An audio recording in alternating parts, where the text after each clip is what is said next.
క్రైస్తలో ఈరోజు దేవుని యొక్క వాగ్దానము ఇర్మియా గ్రంథము 31వ అధ్యాయం 9వ వచనం. వారు నన్ను ప్రార్థించుచుండగా నేను వారిని నడిపించెదను. దేవుడి వాక్యం దీవించునుగాక. ఆమేన్. అవునండి, మనం ప్రార్థిస్తుండగా దేవుడు మనల్ని నడిపిస్తాడని దేవుని యొక్క వాక్యం సెలవిస్తుంది. మనం ప్రార్థిస్తూ కూడా చాలాసార్లు అధైర్యపడుతూ ఉంటాం. ఎలా, ఏ త్రోవలో వెళ్ళాలి, ఏ నిర్ణయం తీసుకోవాలి, దీనికి ఏంటి పరిష్కారం ఈ సమస్య, కానీ అన్ని విషయాల్లో మనం భయపడే వారంగా, సరైన నిర్ణయం తీసుకునే వారంగా మనం ఉంటాము.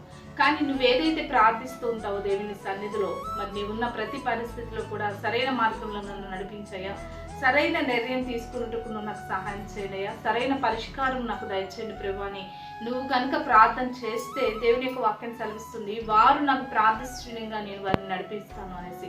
నువ్వు ప్రార్థించు, నీకు ఏ కార్యం జరగాలో నువ్వు ప్రార్థించు, నువ్వు ఎలా నడవాలో నువ్వు ప్రార్థించు, నీకు ఎలాంటి సహాయం కావాలో నువ్వు ప్రార్థించు, ఎలాంటి నిర్ణయాలు కావాలో దేవుడే నీకు సమస్త మార్గాన్ని సరళం చేస్తాడు. ఏమి దిక్కుతోసిన పరిస్థితిలో నువ్వు ఉన్నావేమో దేవునికి ప్రార్థన చేయి, దేవుడే నిన్ను నడిపిస్తాడు. కాబట్టి ఏ విషయంలో అధైర్యపడక నిన్ను నడిపించి నీకు సహాయం చేసే దేవుని వైపు చూస్తూ ధైర్యంగా ఉండాలి. రీతిగా ప్రతి ఒక్కరిని దేవుడు తన మార్గాలను నడిపించి సహాయం చేయనుగాక.